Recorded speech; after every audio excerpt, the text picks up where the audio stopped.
When I think back on all the fears when I was pregnant, all of them dismissed except for one. The only test the state mandated was genetic. Looking for that extra chromosome. Hello and welcome to the If We Knew Then podcast. I'm Lori Saux, And I'm Lori Saux. and today we're joined again by Dr. Brian Skotko, the director of the Down Syndrome Program at Mass General Hospital. Today we talk about Alzheimer's, how it impacts us in our community, and preventive measures we can take. Welcome, Dr. Brian Skotko. Hi, Lori. Hi, Stephen. Hello, Brian. Hi, good morning. Great to see you again. Good to see you too. I mean, it's so great having you. It's It really always is. wonderful Oh to my see gosh. you. I really look forward to our conversations. They're so rich. And thank you before we get started for posting and reposting on Twitter. It's just been so fun to kind of get the information out there. You guys are just so great. We're trying, that we try to do Facebook, Twitter, Instagram, and you do what you can, right? But we're so happy you're becoming a regular guest. I love this. I love our conversations because I feel like they have all the information that we wanted, that we continue to want, and that it's nice to be able to make it available to people. Well, you know this, but your word is getting out there because people now email me. I get emails all the time, but they say, I heard you on this podcast, If We Knew That. And so it's out there. So together we're really getting the info out there. So thank you for giving this medium. Well, this episode's about Alzheimer's and the way it impacts the Down syndrome community. And I wasn't aware of the percentages of adults with Down syndrome that do end up getting Alzheimer's or some kind of dementia. And we just thought it was you were the person to have on to talk about and to get some answers. Stephen, I'm so glad we're able to talk about this topic because sometimes we don't want in our community to talk about difficult news, but it's important to talk about the realities because together we need to support families who have a loved one struggling with Alzheimer's disease.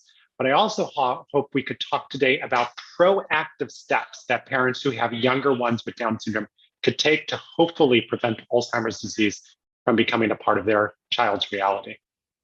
Just the awareness of Alzheimer's in general and just in all communities, to have the information and support out there, I think that's good for everyone. I know families whose loved ones have had Alzheimer's, and I know it's a very challenging path. And I think that's why we tend to shy away from having the conversation.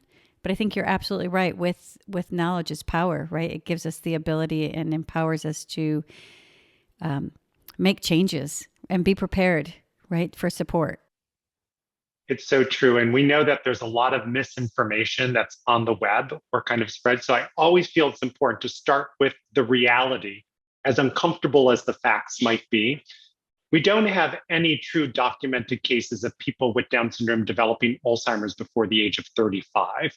But after the age of 35, people with Down syndrome are more likely to develop Alzheimer's at a faster pace than their neurotypically developing peers. And while we don't have perfect statistics, roughly around 40% of people with Down syndrome starting at the age of 40 will start to exhibit early signs of dementia related to Alzheimer's, and about 50% by the age of 50. That rises to about 60% by age 60. Now, what is in those numbers is not everyone with Down syndrome will develop dementia related to Alzheimer's. And the big question that scientists still do not understand is why? Why some but not others? And we could start to untangle a little bit of that, but I wanted to start with those numbers because they are our realities. And those listeners who have an adult loved one with Down syndrome who does have Alzheimer's disease, I want all of them to know you are not alone.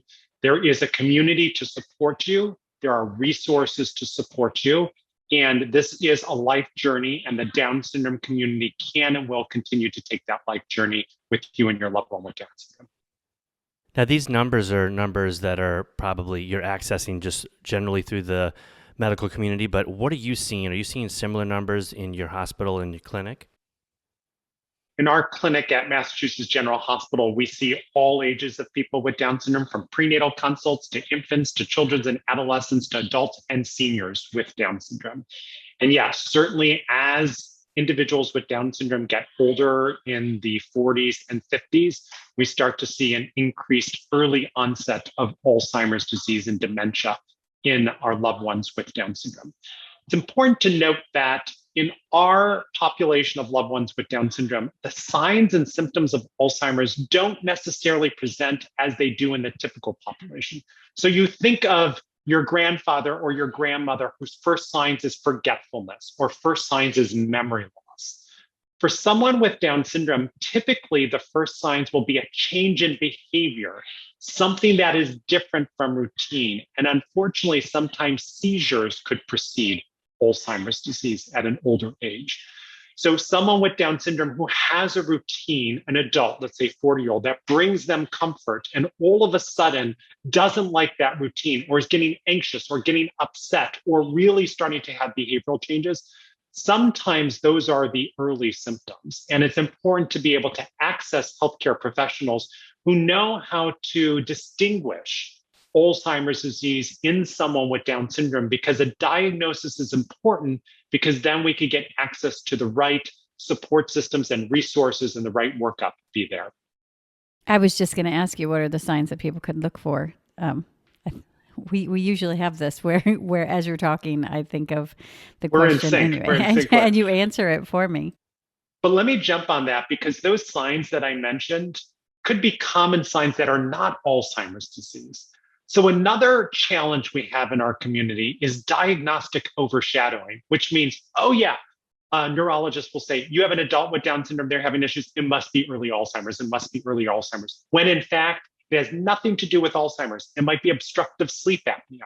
It might be thyroid being low. It might be other conditions that are low. So people with Down syndrome, because we don't have a blood test that says, yes, this is Alzheimer's, it is imperative that we as a medical community make sure we look for all other diagnoses that are treatable that might masquerade with the same symptoms. An adult with Down syndrome who has rip roar and severe obstructive sleep apnea that was never detected is slowly going to have a brain that's not getting enough oxygen when they're sleeping. And so they're going to have brain fog, brain fog, brain fog. And if they're labeled with the diagnosis of Alzheimer's, not only is that inaccurate, it is missing a valuable treatment, because we do know how to treat obstructive sleep apnea. And I can't tell you how many patients we've seen that come with a diagnosis of Alzheimer's, and we discover it's just obstructive sleep apnea. And once we treat that, the brain fog lifts and they're back with us. So it's important to get an accurate diagnosis. As caregivers, how do we know the difference, and how do we know to ask? I always say, trust your instincts. So if you have a loved one with Down syndrome and something is changing, ask your medical professionals, ask the questions. Sometimes we tend to overlook or just say everything is going to be okay, but trust your instincts. That is so important. Second, if your primary care physicians are not aware and haven't treated a lot of people with Down syndrome, I know on a previous podcast, we talked all about Down Syndrome Clinic to You, the virtual online program. If individuals and their loved ones enter their concerns there, our online program is programmed to suggest and detect perhaps this could be Alzheimer's, and we have programmed in there all the resources and links for those who need it. So if you don't have a local professional, Down Syndrome Clinic to You could be your first step or your front door to kind of explore some of those symptoms. We also, through Down Syndrome Clinic to You, walk you through all of those essential workups to make sure we're not missing something that is easily treatable, like even a low thyroid could lead to brain fogging. So it's all there. And of course, the Down syndrome community is online, and we're here to support each other. And lots of Down syndrome organizations do offer that parent-to-parent support. Well, as always, when you're on, I'm going to have in the show notes the Down Syndrome to You link, which is such a valuable tool, and we can talk about that later as well. But when we talk about diagnosis of Alzheimer's, that's something that is a post-mortem diagnosis, like it's something that isn't technically diagnosed until the passing of the individual. Is that true? It's a great question. To have a definitive diagnosis, it really is an examination of the brain after someone dies. But increasingly, we have clinical tools to really determine whether or not the person has the clinical signs of Alzheimer's disease. And after the medical conditions that might masquerade as Alzheimer's have been ruled out and said, oh, it's not there, the next step is to get something called a neuropsych assessment. And those listeners who have young kids with Down syndrome know all about that, right? We're going to get a neuropsych assessment in order to prepare for school because they're going to tell us how our loved ones with Down syndrome really do well in math and English and support and how we tailor their educational system. So a neuropsych assessment is a battery of academic tests to be able to assess someone's learning profile. We use them a lot in the school-age children. Those neuropsych tests also have adult components. And so the recommendations is that everyone with Down syndrome get a neuropsych assessment around the age of 35 when they're healthy and well, so we know their adult baseline performance. And then if someday there is a noticeable change in that loved one with Down syndrome, you will get another neuropsych assessment test and how helpful to be able to compare it to that own person's baseline. And that really is so helpful because if we start to see changes there that are not explained by other medical diagnoses, that's when we start to make sure that we give an accurate diagnosis of Alzheimer's and make sure the person and the family gets the supports. When you're doing one of those neuropsych assessments, I know Liam had to take a few when he was going to school. The biggest challenge was people coming in who didn't understand Liam at a young age or didn't know Liam, caught him on an off day. And we would get some invalid psych assessments, things that were not an accurate profile that we had to challenge. Is there any recommendation of how to seek out a neuropsych assessment, what to look for in an assessor? I'm glad you raised that because not all neuropsychs are made the same way, right? We know that the tests are validated tests, but how they're administered, how the person is made to feel comfortable, how they're able to be comfortable working with someone with an intellectual disability really does matter. My first recommendation would be talk to other parents in your area who have adults with Down syndrome who've gotten a neuropsych. You know, parents know best. And it's kind of that word to word, kind of mouth to mouth recommendation that really goes a long way. Next step is see if there is an adult Down syndrome clinic in your local neighborhood. There are some few ones that are out there. If so, you're lucky and make yourself available of that resource. If not, the next step is to contact the local adult neurology program, which frequently does have a memory clinic or an Alzheimer's disease clinic. And the best question to ask them is, do they have prior experience doing neuropsych assessments in adults with Down syndrome? And if the answer is no, you got to pause unless you have no other options. But if the answer is yes, oh, we've worked with a lot of adults with Down syndrome, then I think that should give you comfort to kind of go through and get the test. But the best element is to have a before and after. So to have that baseline test and ideally be able to go back to that same service and provider to do that testing again on the person with Down syndrome. I don't think that could be stressed enough as to do it early when we're getting a good baseline, because when you give me the numbers of 40%, 50% at 50, 60 at 60, I honestly thought the numbers were higher than that. I don't know if that's just because of what I've been reading or told, or not through the medical community, but probably just reading through the Down syndrome community, just saying, oh yeah, this is going to happen as people tend to do. You know, our kids are going to do this, or these adults are going to do that, and even on our own community, we have these stereotypes.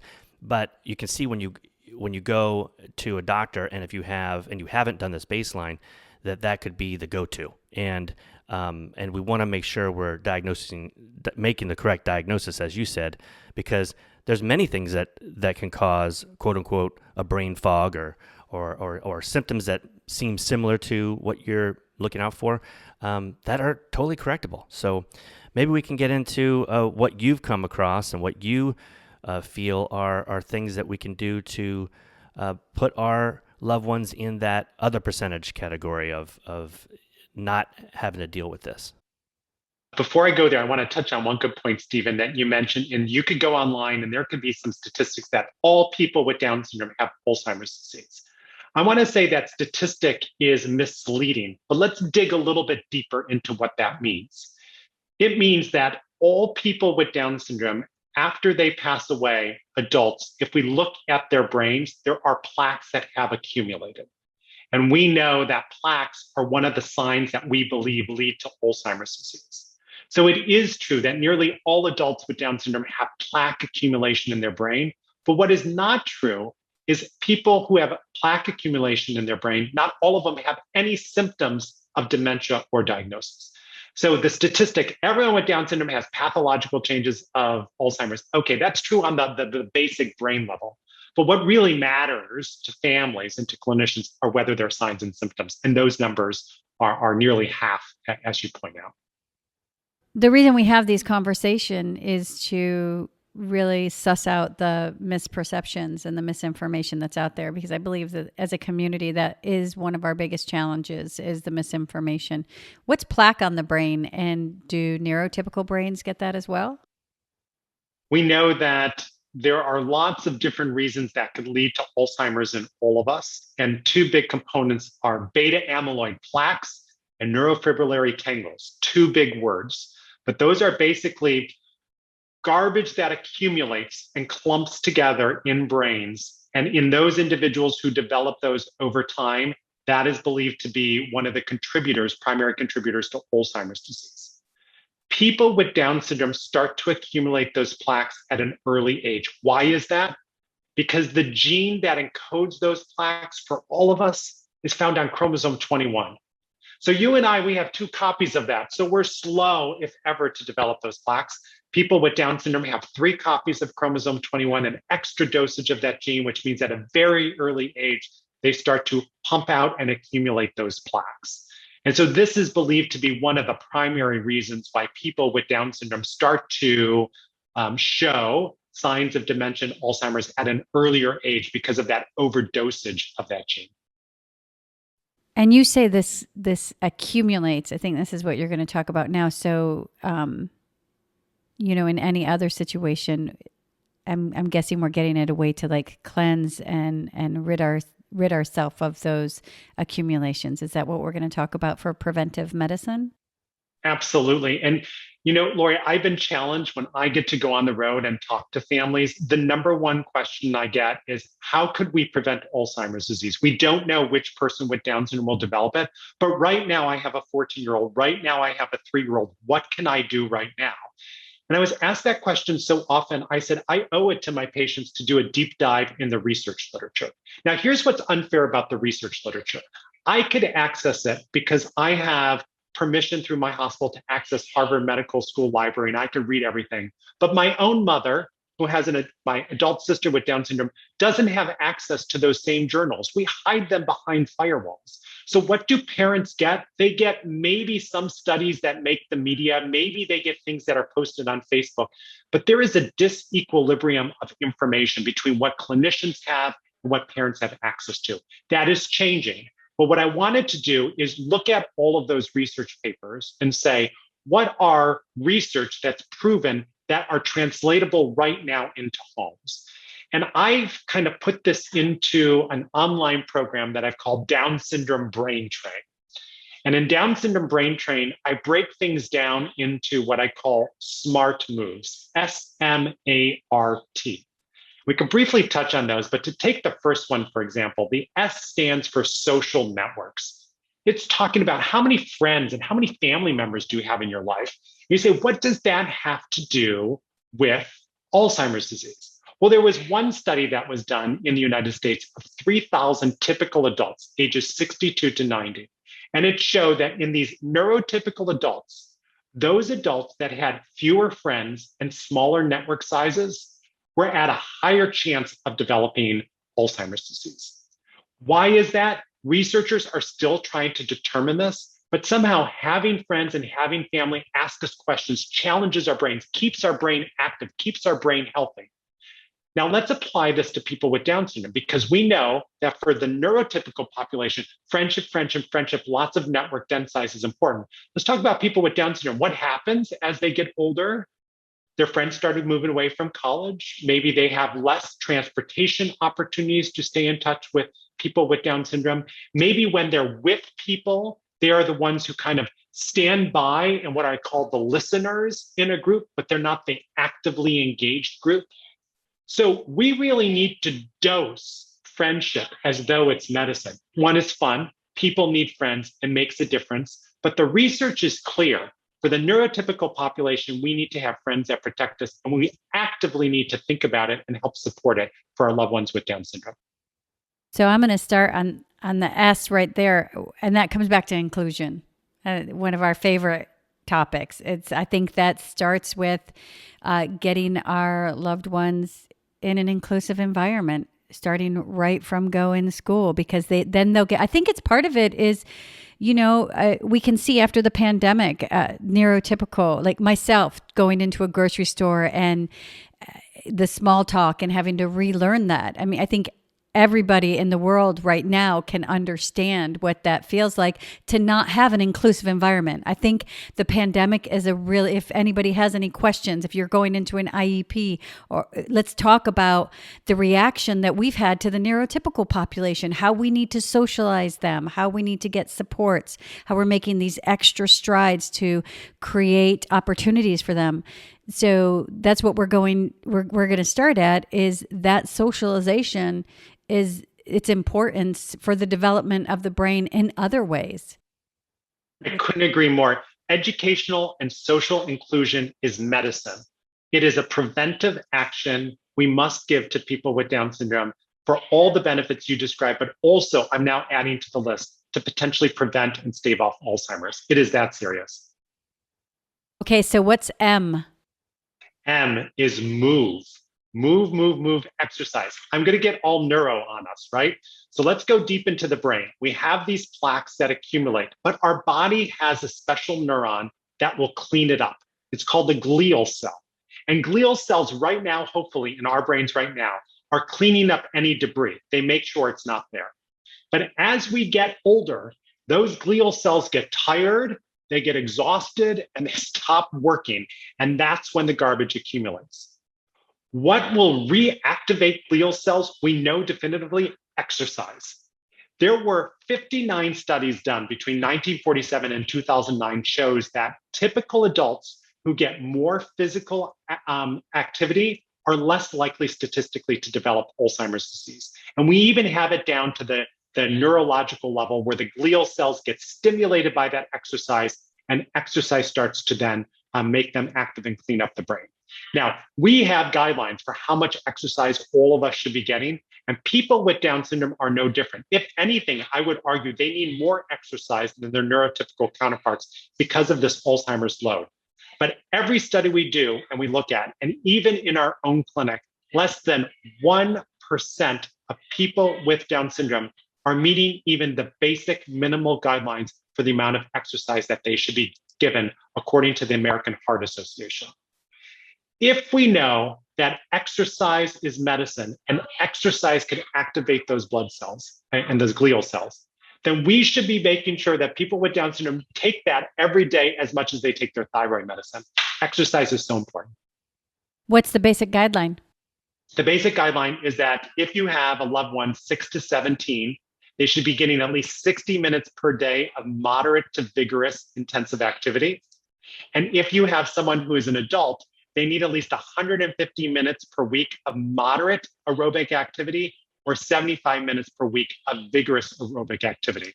Now let's talk about this because let's talk about Special Olympics. I love Special Olympics. My sister with Down syndrome loves their activities, and I'm so grateful for all of the benefits it brings. But for many Special Olympics, let's take my sister's basketball practice. She gets there, she's activating the S of SMART. She's socializing, she's getting together, etc. But of the 60 minutes she's there, if we're going to be generous, maybe she breaks a sweat, maybe for like 5 minutes out of those 60 minutes while she's waiting. Let's not fool ourselves. That is not moderate to vigorous activity. What is moderate? You need to be doing biking, You need to be shooting baskets all the time. You need to have brisk walking, right? Vigorous activity is running, laps, aerobic dancing, Zumba, cycling fast, jumping rope, soccer games, basketball games, moving. Most people with Down syndrome don't even get to moderate intensive aerobic activities, and it just needs to be ingrained into their fabric at an early age to know that this is who they are and this is keeping them healthy. Brian, I think that has to do with the misperception of the limits that are on our children. Starting right off the bat with the first thing we hear is low tone, without knowing or it even being explained to us in a real, honest way. We're given these opportunities to. We're not given the opportunities to see our children with the equality as far as physical help. Now, I understand that there are some health conditions which may put a limit, which we can talk about how to approach physical fitness on that realm. But I think that does come from the misperception that of our child's ability, for the lack of inclusion. When it is participating in a game, they're usually given the role as a helper or some kind of token.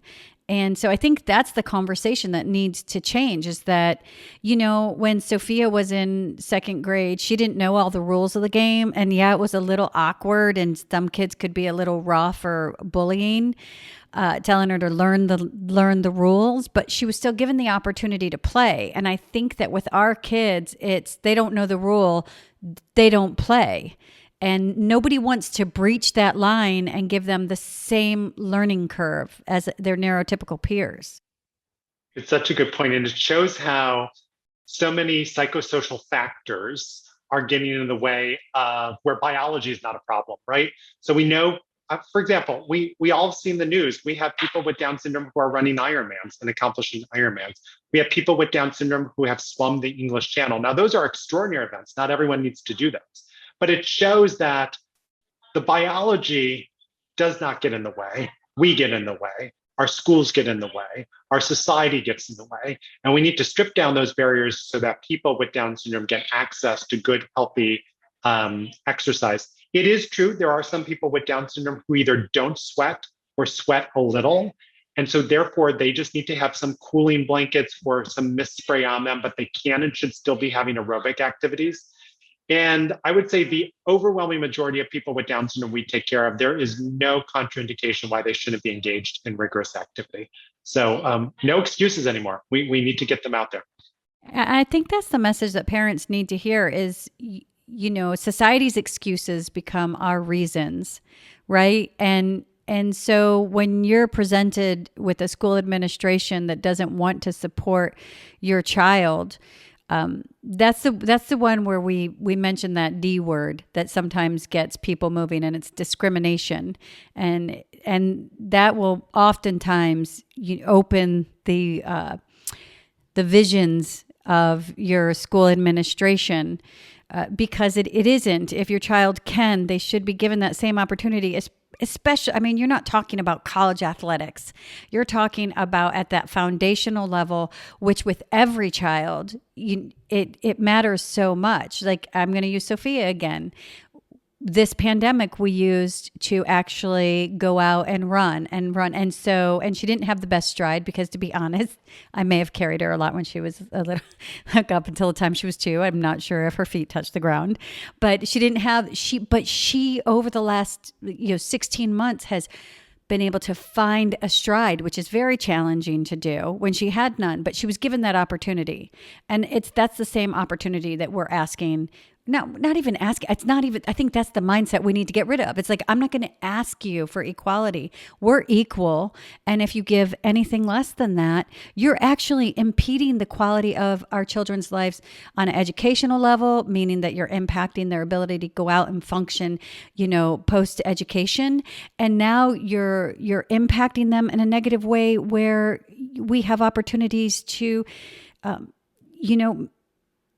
have this preventive medicine towards Alzheimer's. And I think that if that doesn't put fire under your feet, then, that should definitely put fire under your feet to say, we're not going to do this anymore because the impact of the social limits and barriers is now fundamentally greater, and we have proof of that. There's so many parents I know who are engaged in conversations with the school about the IEPs or the individual education plans. And they're focused a lot on math class and focused on reading class. And that's important. And I don't want to take that away. But how many people ask, let's take a look at physical education. Okay, do we have an IEP goal to make sure there's inclusive physical education? And by the way, how much exercise and aerobic activity is my child getting during the physical ed class? Because that is as important for that brain development as the math and reading. So we really need to kind of take a look at all aspects and all opportunities for inclusive access to good aerobic activity. So inquire about those goals. And they do offer an APE, which is adaptive, which I think can help learn the games, but that should be in addition to allow that PE class. Right. Yeah, to make that regular PE class accessible and really be able to make the most out of what that PE class should be. You know what I find as well is that we as a community and society, we need to push our children and push our adults with Down syndrome as well. Like when you talked about Sophia and learning her stride, you made the opportunity happen by pushing her to do the work. And it wasn't always fun. No, but it's very easy. For both of us. And I've used the analogy before of when we go to a birthday party that Liam is most definitely given the second piece of cake. You know, he is treated and coddled a lot of times in a social situation, and that can be reflective. That's reflective in when he says, "I don't want to do this." You know, who's going to want to go and dance for an hour or a half hour all the time, or go for a bike ride, or go for a long brisk walk? And when there's resistance there, a lot of times we as a community, and I've done it myself, can say, "Okay, all right, well, we'll take a break." But we really need to push and know that biologically we can. And we know that we just know it behaviorally that there are motivators out there, and there are if-thens at every age. They work for me. Thank goodness for the iPad. Right? They work for everybody. It's motivation for everybody. I know I do it to my own self sometimes. And so it's time to get past our excuses because it's so important. You know, and I know it's not easy all the time. Sometimes it's hard. Sometimes, honestly, we don't want to go out there and walk for an hour. You know, and it's about finding that motivator and what makes it fun. So what we're all not saying is everyone with Down syndrome needs to be a runner, because if it's not fun, it's never going to stick, right? And my colleague, Dr. Nicholas Oreskovich, actually did a study where he asked people with Down syndrome and their families, what would be your preferred mechanism of exercise? And probably not surprising to a lot of listeners, it's aerobic dance. So people with Down syndrome have a great rhythm. They love to dance. And you know what? Zumba classes are really fun, and those qualify as aerobic activity. So I have seen a lot of my patients with Down syndrome really find a great Zumba class. And therefore, it doesn't become a chore, but that exercise is a byproduct of having fun. So really kind of working with your loved one with Down syndrome, identifying what do they like, and really trying to kind of build in that exercise. But we just can't sit back and say nothing works. Something has to work. And when we're looking for the class, whatever that class is, let's try to make it an inclusive class. Let's work our hardest to find a gym or a dance studio and just enroll our kids without having that precursor as we need to validate their existence in that class. And if there seems to be a problem where that institution doesn't want to be inclusive, then you deal with that. But I think for the most part, you're going to find that inclusion is pretty cool right now. And people want to embrace that. I'm always aware of time with you. So A. Did we do A? I think we're on A right now. So we did S, which is socialize, and move. A, I call activate the brain. So just as much as our muscles need exercise, our brain needs activities. What does this mean? There was a study of nearly 3,000 adults ages 65 and older in the United States. None of them had Alzheimer's disease, and they were all, quote, neurotypically developing individuals. And those who had access to brain games or memory games showed immediate improvement on their cognitive abilities, which persisted for 10 years, more and above their neurotypical counterparts. So you hear about doing crossword puzzles or keeping your brain active. It is so true. Your brain is an organ that needs to be active. After people with Down syndrome, typically after the age of 22, graduate from school, how much are we keeping their brain active? Is their job challenging? Are we doing the equivalent of brain exercises? So in my program online, I have lots of different examples of how we could kind of stimulate the brain at low cost, fun games that can be done around the house. And it doesn't need to cost a lot. Classically, you think about those memory games where you kind of flip cards and match it. That's fun to play. Even if you have, change in your pocket, you could take it out and you could have 4 coins in front of you, heads up, heads down, have the person look, have them turn around, mess them all up and see if they could replace it in the order that it is. So even kind of coin matching could work. Here's another provocative thing I'm going to put out there, which a lot of listeners are going to start to write me about. TV is not our friend.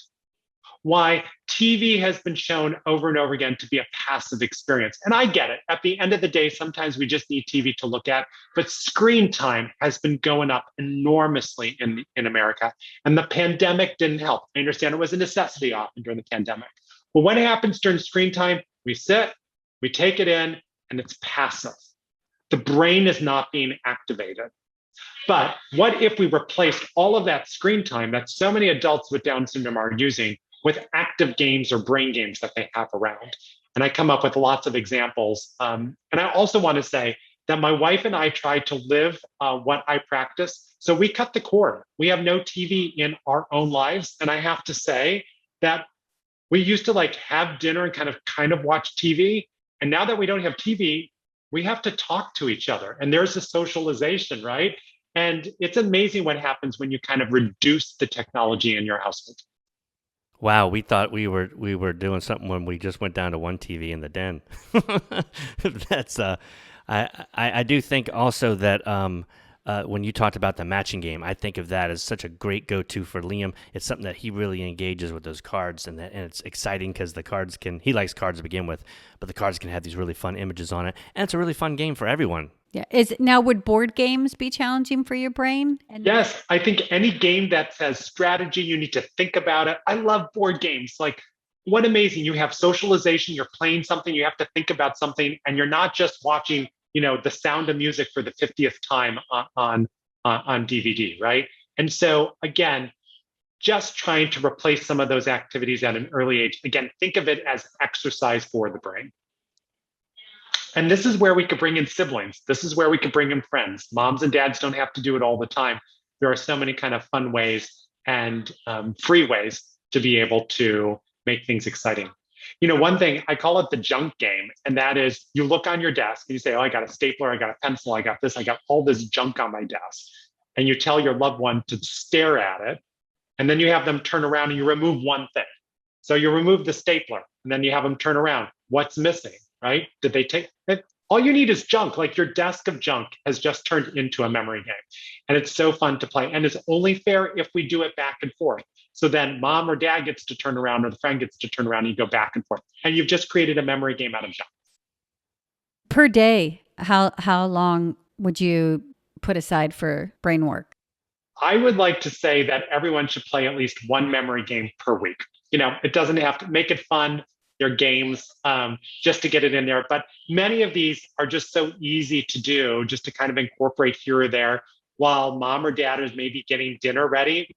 Why not just kind of play a word chaining game or a memory game, or have the siblings kind of do things together? So less than making it a defined activity, incorporating it into life, I think is really important. But let's not forget it, because it's really important, especially as people graduate from school and don't have that constant academic stimulation that our classrooms afford.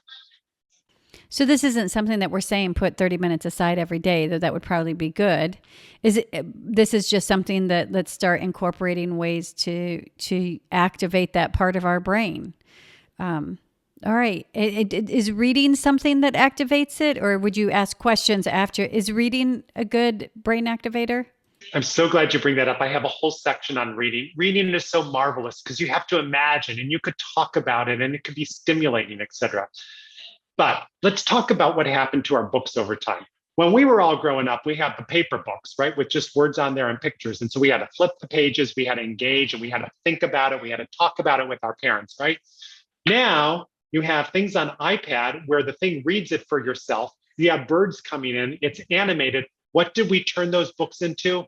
TV, right? So we need to, whenever possible, go retro and choose books that are printed or stripped of animation because it's there that you get actively involved. And I like to say everyone with Down syndrome should be doing at least 5 minutes of reading every day with a peer or a partner. So you kind of have that back and forth, you have that friendship, you have that challenging. Reading is just such a healthy activity for our brains. And this is when we're going to talk, we're going to go back to the foundation. When your child is going into school and they are trying to pull them off curriculum, or they do not want to teach your child to read because they're telling you your child will not learn to read. Your child will not learn to read if you do not teach your child to read. Oh, yeah. I don't know if we've ever stated strongly enough that Liam reads.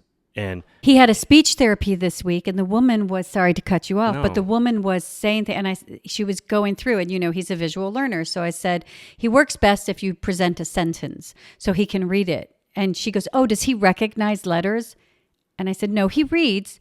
And she was like, oh, and she's a great therapist. It was such a window into her expectation of someone with Down syndrome is to not be able to read. So if there's a myth out there that people with Down syndrome probably won't read, then just squash that myth and you just push and keep going because it'll happen. We have to set expectations high because if we don't, then we're just sacrificing so much potential in our loved ones with Down syndrome. One thing I hear often is as individuals have advanced chronological age, they're not able to find print books or books that are on topics that they enjoy at their reading level. So I want to throw out a great website, and we can put in the show notes, for example, tarheelreader.org. So Tar Heel, just like from UNC, TARHEEL, reader.org. So my colleagues who are professors in literacy, Dave Copenhaver and Karen Erickson, are in the firm belief that everyone has the dignity to read, everyone should have access to read. And what they do is in this portal, you get free books that are user kind of deposited on topics that are age appropriate where you are, but at a reading level that you can engage. So if you have a loved one with Down syndrome who, let's say they're still at the third grade reading level, but they love soccer, they could read a book all about soccer, but it's going to use the vocabulary that they could understand. So I love the fact that we now have this opportunity to make sure that content can be chronologically age appropriate while we're still matching the developmental reading age. I think that's important. I don't mean to be, overzealous and your child will learn to read. The reason why I'm so passionate about that is I sat in so many meetings where I was told Liam will not learn to read, or they didn't want to teach him to read. And I completely acknowledge that everybody will have the level at which they read, but it will be their level and they will be able to read. And it's so empowering. I think a lot of the misperception of Down syndrome comes from the limits that were put on our children. And it's, if you don't teach my child to read, that limits him. He cannot go out and get a job. He cannot function in an active way. He cannot, you're taking his power away from him in his own life. And yes, absolutely. At whatever level, reading level. I have a different reading level than Stephen. Let's be clear about that. Sophia has a different reading level. We all. So it's not just Down syndrome. And that's always my goal, is to just neutralize this bubble that of limits and expectations that are put, that it would be anything other than a neurotypical experience is the same thing, except there's not such a flashlight, just like on them. So I have to say, I love your colleagues. every colleague that you've ever brought to us. Just, I love the fact that this opens the door, it just opens the door of such opportunity, and that feeling of being able to pursue something you love and maybe not feeling like there's a limit because of your ability. I think that's good for every human being. And I'm glad it's reached into our community now. TarHeelReader.org. And we'll put the link in the show notes. Yeah. I wanted to ask you, because I know DC2 for you, when you were talking about some of the games, is that what you mean when you say on your website, or is that the Skotko website with the different brain games and stuff that are accessible? It's a new website. So it's called downsyndromebraintrain.com. So if you go to downsyndromebraintrain.com, it's a whole micro page that I've created all about the SMART curriculum. People sign up there, they will get free videos of me kind of going through this. And then at the end, you have access to the full 5-part video set where I really try to make sure people get the best information. And I am dedicated, as new information comes out, to updating this and making sure that as I learn, everyone is learning with me. Okay, R, reduce sugar. Sugar is such an inflammatory product in our bodies, but let's get down to the science. When we take in sugar, any of us, what happens? Insulin in our body starts to get activated, and insulin says, oh my goodness, we have this sugar, let's start to store it. That's insulin's main job. But what we're now starting to realize is when insulin doesn't have any sugar around, it has another secondary superpower. And you know what that is? Just like the glial cells, it could clean up plaques in the brain. So if we aren't using insulin to gobble up and do sugar, then left to its own devices, it could actually be a secondary cleanup mechanism in the brain.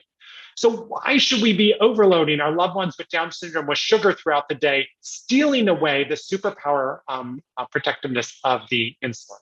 Sugar is everywhere. And I can't tell you how hard it is as an American to really be careful about the amount of sugar we take in.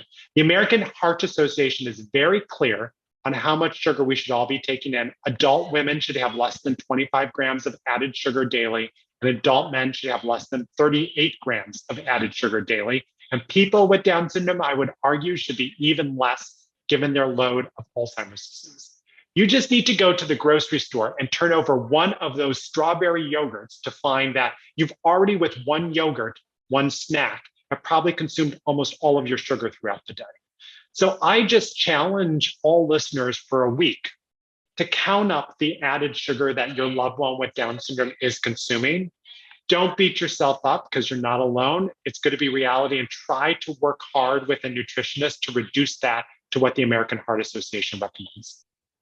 So we're talking added sugar. Is there a concern about fresh fruit, stuff like that sugar is not being counted toward these grams, correct? Exactly. And let's talk about the difference. When you eat an apple, most people with Down syndrome, if you give them one apple, probably won't finish the whole apple. Why? It takes a while. You got to chew, you got to eat. There's fiber in there. So when I digest that, all of the fructose and the sugar in there slowly gets broken down. Insulin doesn't need to come rushing in because we have that fiber around it. Now what happens if I get one of those, superpower green machine smoothie drinks? What's in the superpower green smoothie drinks that are out there? There are 3 apples that are pulverized. There's an orange that's pulverized. There's a pear that's pulverized. You take all of that, even though it's natural sugar, you've stripped out the fiber. Your kid it's though they ate 3 apples and 2 oranges, and they never would have consumed that in real life. So yes, we're talking about added sugar, but sometimes if we take things out of their natural orientation and pulverize them and repackage them, that could be just as dangerous. That's great to know. We're writing notes down. We make fresh smoothies every morning. Oh, we don't pulverize. We might have to rethink some things. And you know what I want to say is the average American, when we go through our educational system, how much education do we get about nutrition, right? Where do we learn nutrition from? And when you think about our bodies being so important, isn't not nutrition a fundamental part of keeping all of us whole? And how unfair, we just kind of think we know nutrition. It's kind of like what our parents taught us, but where did they get that from? It therefore comes from advertising. Let's not even get into advertising and how that does it. So I'm here to say that a real gift every family could give themselves is to request an appointment with a nutritionist. There are licensed dietitians that are out there. And a good website to go to is eatright.org. So EAT right, RIGHT.org. And there is a place where you can enter your zip code, and it will find all the licensed dietitians in your area and what insurance covers. And I usually say, as a family, you're quick to take your kids to the doctor when they have an ear infection, but this is even far more fundamental. Why not start to build and take a look at ways to just kind of tweak everyone's household dietary intake? I just realized we're very guilty of going, all right, reduce sugar, tea, what's next? But it's because that's like we do feel guilty because as parents, we're advocates, we're providers, we're all of these things. And then as parents of a child with Down syndrome, we're all of these things like squared. And with Sophia, there was that parent guilt if I didn't stay to watch the whole dance class or, if I ever stepped away. And it's so much more impacted with Liam, like if to say no. And so when you mention food, like food is the way that it can be medicine. If you think of everything that you eat as medicine, are you going to give yourself good medicine or bad medicine? But then there's that, because we do really well, we believe, with the way we prepare. But as soon as you say like pulverized fruit, we're like, oh, we make those smoothies in the morning, and you can feel guilty. So instead of feeling guilty, no, you've done your best. But then with a greater knowledge, it's not like, rip up your whole diet. Just be mindful about it and make changes where you can. And it's just like if you're going to start an exercise program, if you throw away all your bad food and say, I'm going to work out 5 hours a day, it's not going to work. It's how do we make it a new habit? How do we create a new habit when it comes to eating? And how do we educate ourselves? And that's where Right. eatright.org can get us on the right path to get a nutritionist, and then also find out what our insurance will cover. Make it affordable for everyone. So, and get rid of the other emotions. And when you go to the birthday party, you can then say a smaller sliver, or you can say, we don't eat sugar. And won't that blow the minds off of people with their perception of Down syndrome? Do you know, like that's a very valid, you can say that. And that's what everybody should be doing anyway. So just a pause to say, I don't want any of the listeners to beat themselves up. Being a parent is so hard, and parents do things out of love. And so I really hope people take this information we're discussing and be empowered. Do not please beat yourself up. It's all about tweaks that we can make and how we take this information and just make tomorrow a little bit better than it is today. Yeah, we're learning something today that we didn't know yesterday. So how do we move forward is what's important. T. So T is treating all those co-occurring conditions that might interfere with brain health. We've talked about some of them: obstructive sleep apnea. Obstructive sleep apnea, 75% of people with Down syndrome develop it and redevelop it and redevelop it. We now have studies that show even mild obstructive sleep apnea, then in a neurotypically developing child, we would just let go. Mild apnea in someone with Down syndrome could lead to a loss of 9 IQ points within a year. So we work hard for those IQ points, and we're not going to lose them to sleep apnea. But does your child have symptoms? Are they getting tested? We have to make sure that doesn't accumulate over time, sleep apnea. We know that iron is important. So iron deficiency is one of the most common deficiencies in American children. And we know in the neurotypical population, just like people with Down syndrome, it can lead to long-term neurodevelopmental and behavioral outcomes if someone doesn't have enough iron. Your child or your loved one with Down syndrome on an annual basis should be getting their iron levels checked. And if their iron isn't past where it should be, it's working again with the dietitian to make sure that they have foods rich in iron. It's also important to make sure that people with Down syndrome get their usual checkup. And this is going back to Down syndrome clinic to you. Are they getting their hearing checked? Are they getting their vision checked? Why is all of these medical issues important? It's to make sure that we don't let biology get in the way to the extent we can. So when they are in school, they're able to absorb all the knowledge. When they're with their friends in the S, they're able to activate and be with their friends and socialize. When they want to move, they feel well and their bodies feel full and clean, and it's not like they have other symptoms. So this is where the mind body really comes together. And on my website, I go through kind of all of those medical conditions that need to be checked.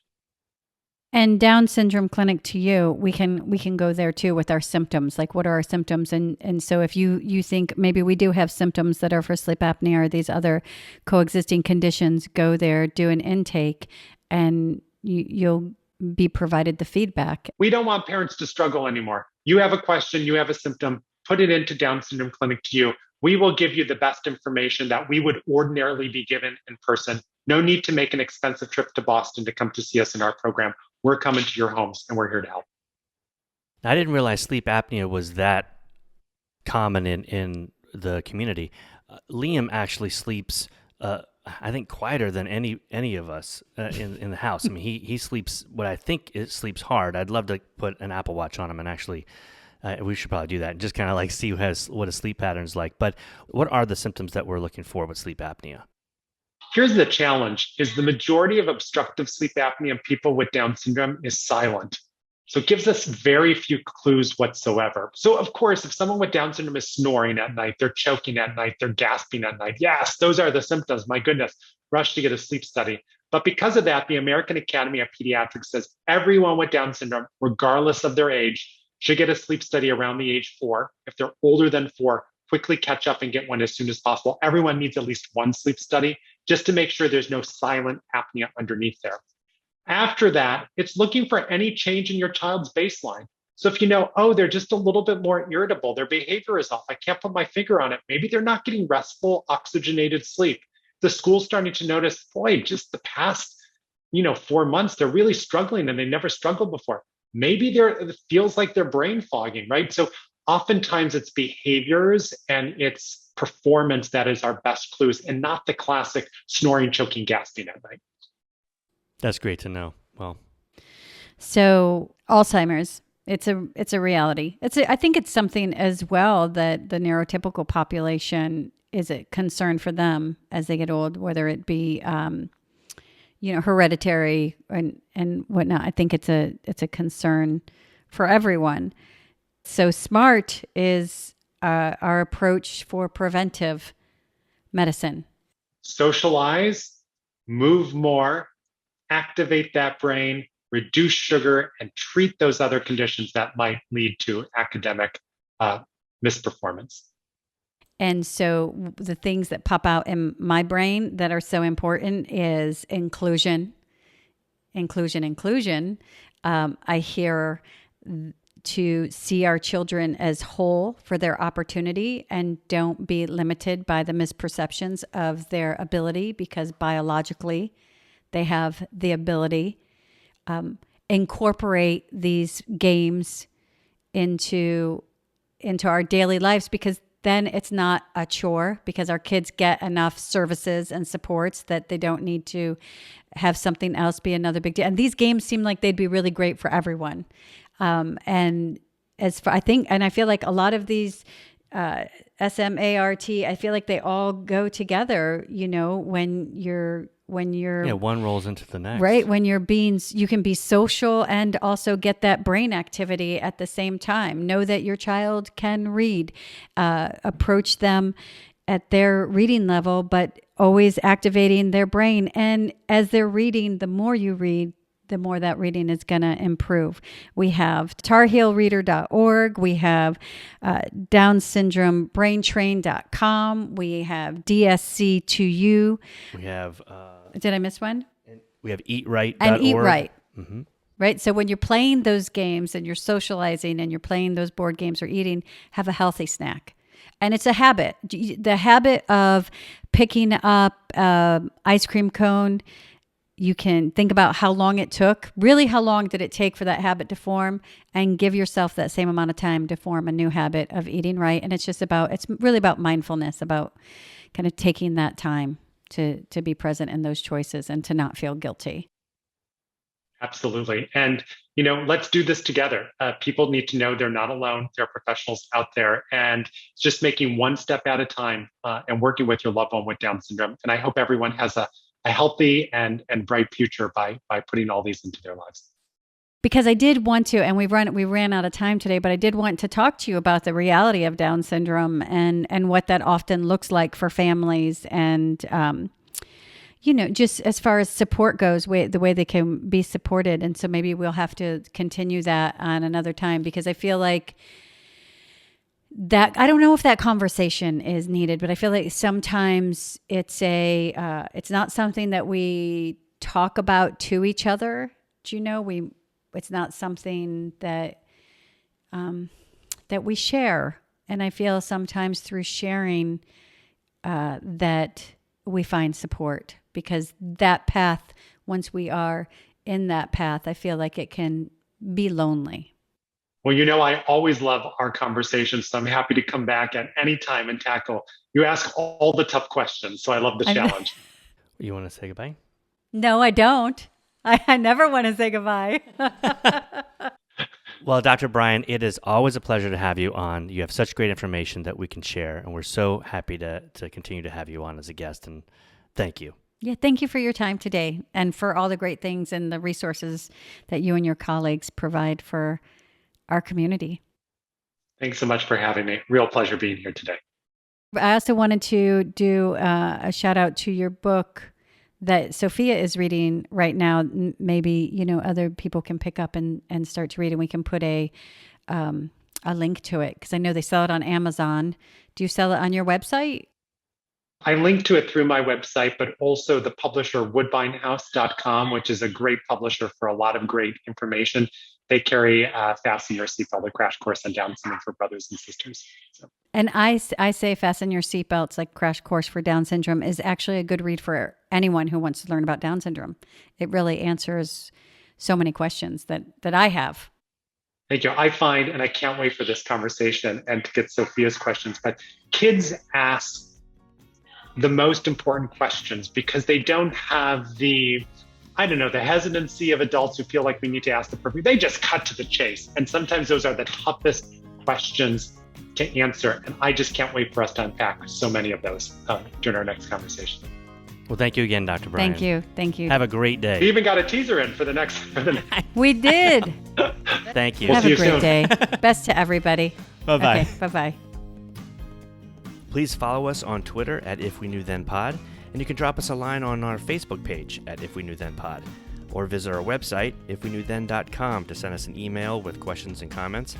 And you can join our mailing list there and get alerts of future podcast episodes. All these links will be added to this episode's show notes. Thank you again, and we look forward to you joining us on the next episode of If We Knew Then.